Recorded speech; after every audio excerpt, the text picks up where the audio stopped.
Good morning, my brothers and sisters. Good morning and welcome. Good morning and welcome to another Good Morning Grief Devotion. It's your boy, Pastor Crowell and Uncle Senior. So happy and excited to have this wonderful opportunity to come to you today to lead you in a very special way in today's Good Morning Grief Devotion. This is the daily grief devotion that is strategically designed to help you to navigate through your grief one day at a time. What is grief? I'm so glad you asked. Grief, my brothers and sisters, it is the natural, normal, and necessary response to loss, change, and transition that results in the expressions of feelings and emotions. That grief is what you feel on the inside.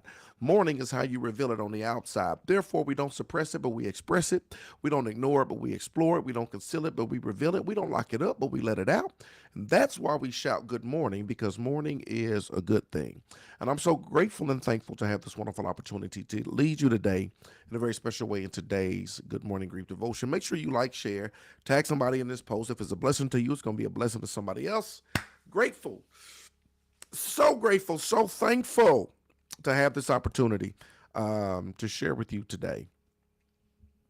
I just got I'm downloading ideas as we talk.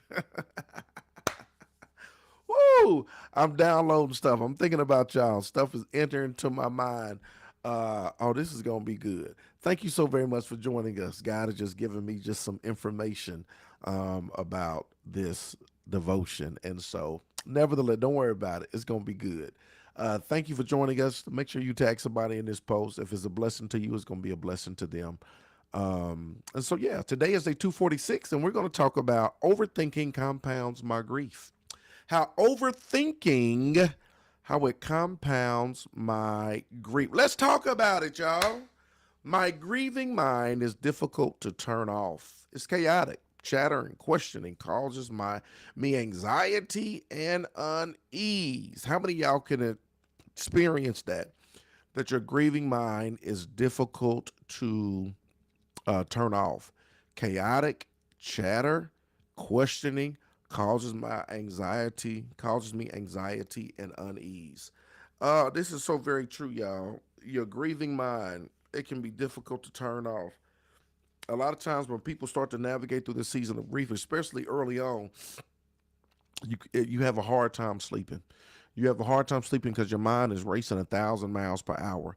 It's so chaotic. You're replaying the situation. You keep, it's like a movie. You keep rewinding back. You keep replaying and replaying and replaying. What happened? You go over the events, right? You go over the timeline. You go over everything. You start asking a million questions, and then you ask a million questions again, and you go back over the events. You go back over the timeline, and it's, I love what it said, chaotic chatter. It's chaotic chatter. When I used to play baseball back in the day, they used to say chatter, give them chatter. When we say, hey, batter, hey, batter, swing. It was chatter. That's what we called it, chatter. Hey, batter, swing, trying to throw the batter off, but it was chatter. And the whole team would do it.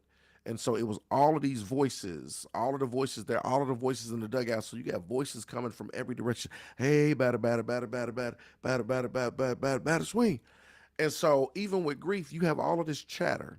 It's like noise, right? All of these voices, all of these noise, all of these thoughts that are just going through your mind that are just, and then you replay the thoughts and you go from that thought to another thought to another thought. Then you come back to this thought, and every thought has a million questions that you navigate through.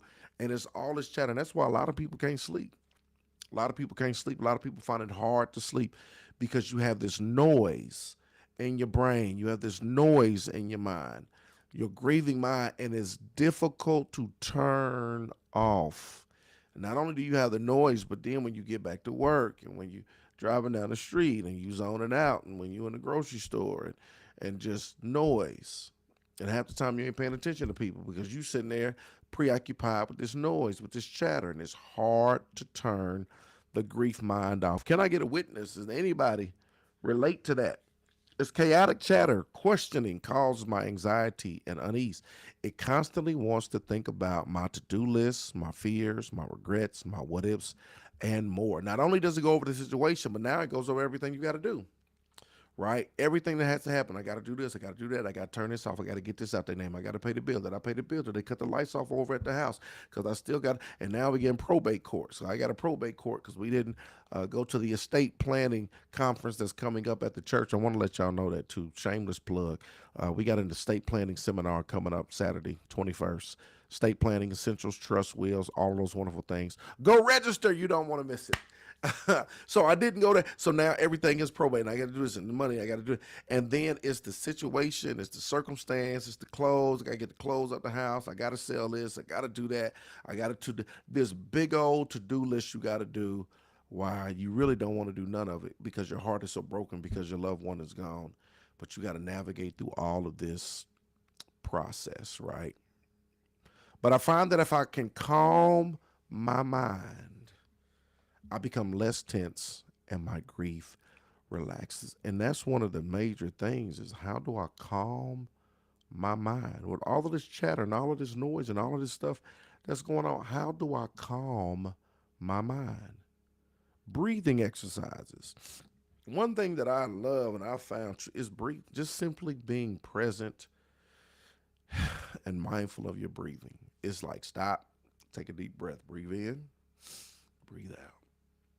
Breathe in through your nose, out through your mouth. Something as simple as breathing, right? Stopping, pausing, breathing, calming your mind, right? Breathing, meditation, prayer, journaling, complete immersion in activities I enjoy are all techniques I can employ to tame my mind. I'm putting a tool in your toolkit. This is a tool that's in your toolkit. All of these things can calm your mind, right? All of these things are things that you can utilize that will help to calm your mind, right? Breathing exercises, meditation, prayer, journaling, complete immersion in activities that you enjoy, right? These things can tame and calm your mind. Besides healing, grief is mostly a spiritual journal, not a cognitive one. I can think my way through my grief. I can't think my way through my grief.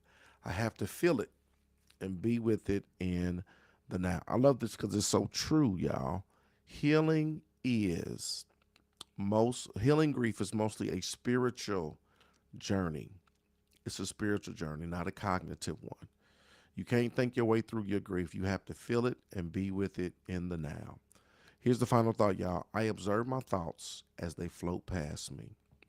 I observe my thoughts as they float past me. Continue to navigate through this journey one day at a time. We're not going to get there overnight, but day by day in every way, you will get better and better. Right? Small steps is going to lead to great distances. Today is day 246. I'm so glad y'all in the mix. Overthinking, it compounds my grief. So I've given you some tools, tips, techniques, and takeaways that can help you to navigate through that. I want you to employ those things because it's going to help you when that chatter kicks in. Questions if you got them. Holla at your boy if you got them. Questions. Eating properly, exercising, resting, and sleeping. Yes. Those are things you can do. Eating properly.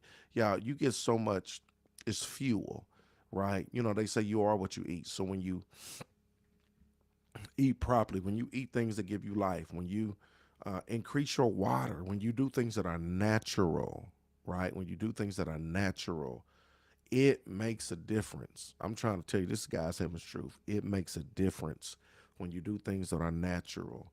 Um, Eating and exercising, resting and sleeping. That's one of the major things you can do. Rest, sleep, right? And so that's good. Thank you for adding that, Felicia. All right, you ain't got no questions. I hope and pray y'all have a wonderful, a marvelous Monday, um, a relaxing Labor Day. I appreciate y'all. Thank y'all for joining us. We'll be back tomorrow, same time, same place. Let's go.